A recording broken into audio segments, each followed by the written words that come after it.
Good evening, everyone. Cohn is a kind man, a generous man. You find this out when you begin a serious conversation with him because he listens to you.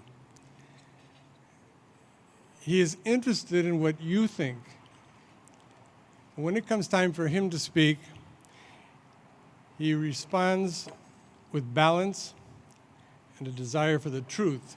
You walk away from a conversation with him thinking, I've been in the presence of a man who values wisdom and walks in it.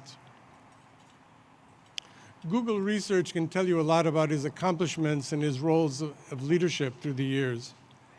Doctorate from UCLA in urban education and leadership, superintendent of Long Beach schools, superintendent of San Diego School District, 5-year appointment by Governor Brown to the State Board of Education, clinical professor at USC, professor emeritus, and senior research fellow at Claremont. But Google will not tell you about the early years, his foundation. His elementary school at St. Anthony's in Long Beach, where the Immaculate Heart Sisters taught him. That led to 10 years in our seminaries. In the college years, he was our student body president.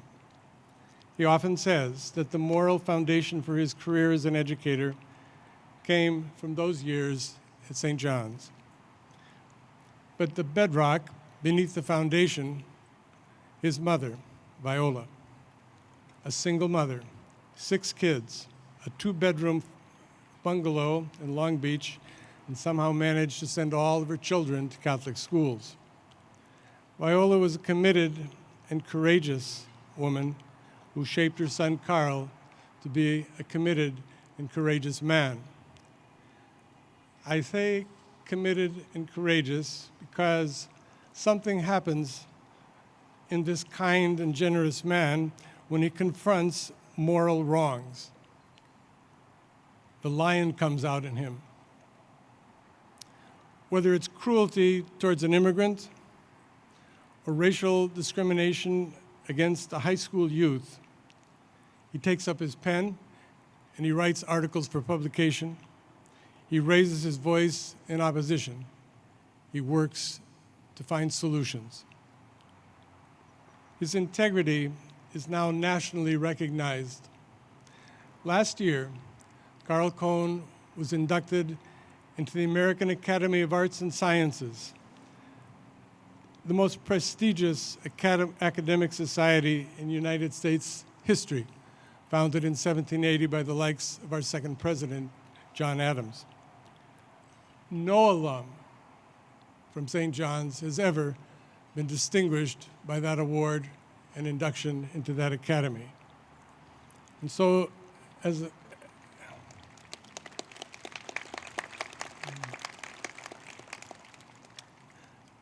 I am proud of my alma mater tonight for honoring Cohn.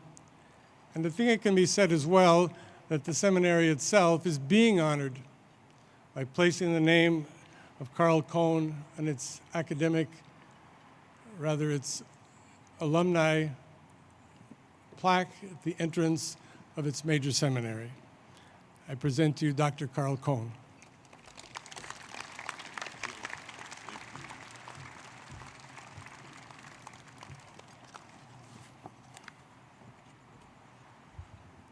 Thanks, Monsignor Tim. First, I'd like to thank Archbishop Gomez and the LA Archdiocese for this remarkable and humbling recognition. Family is so important in all of our lives, and I want to give recognition where it is due. First, to my late mother, Viola Cohn, a single mom who smartly raised all 6 of her children with the extraordinary help and guidance from the priests and nuns at St. Anthony in Long Beach. Second,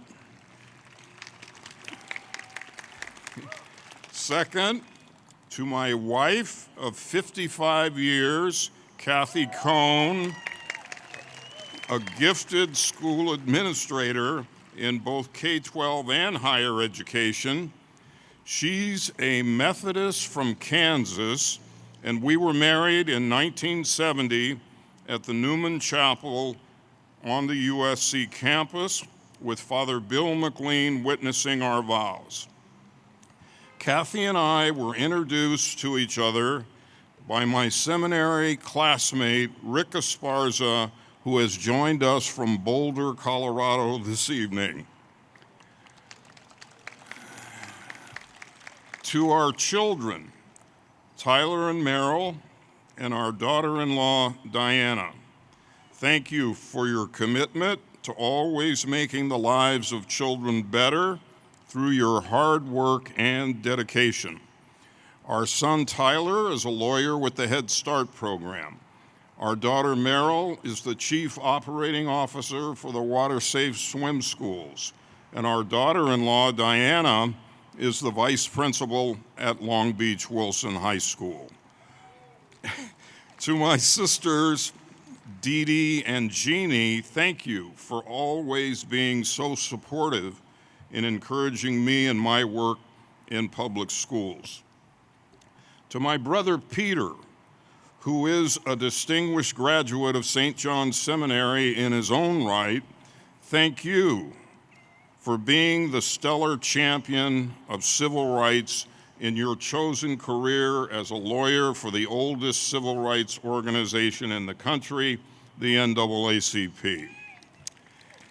Peter is joined this evening by his wife, Dr. Barbara Bloom.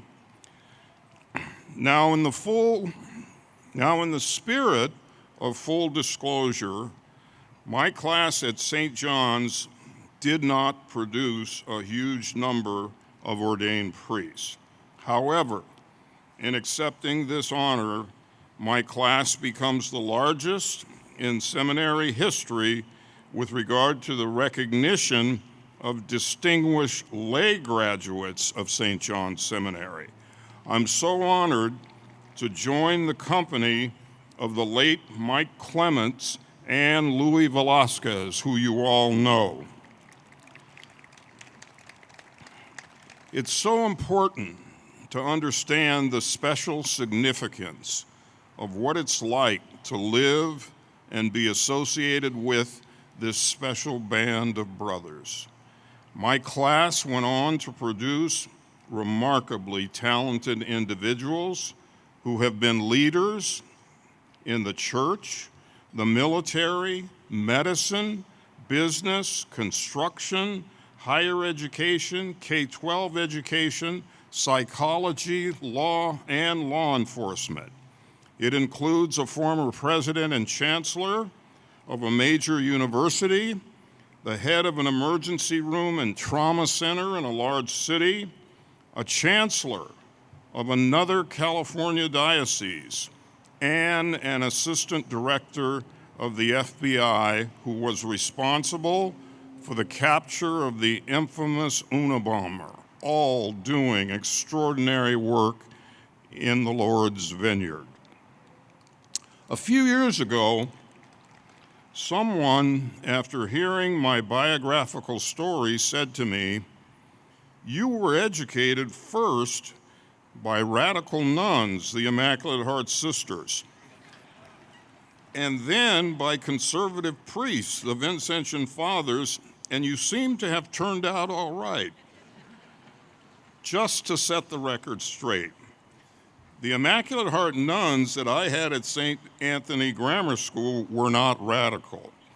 Anyone who would take away a Valentine's party because we first graders had talked too much in class on Valentine's morning is old school conservative.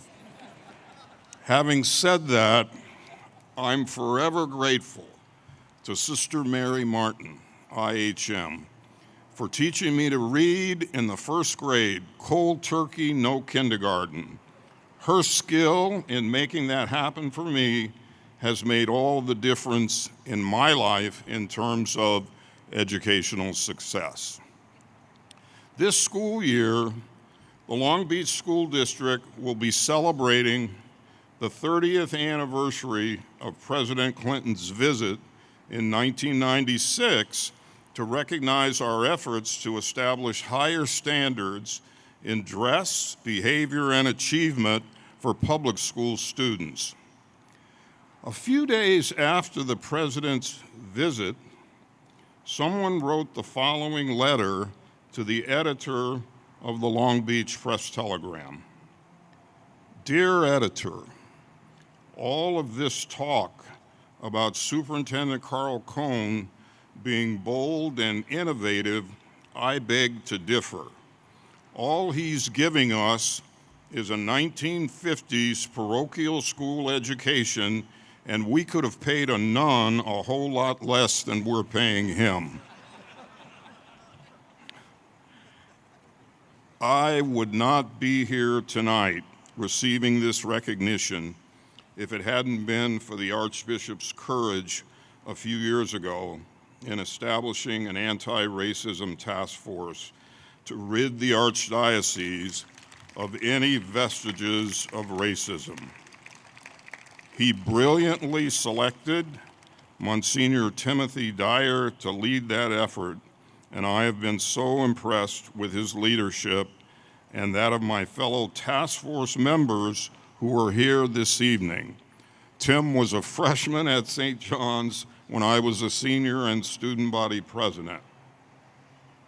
If it hadn't been for that task force, I would never have met the extraordinary Bishop Dave O'Connell of happy memory, who represented everything that is good about the priests and bishops of this archdiocese.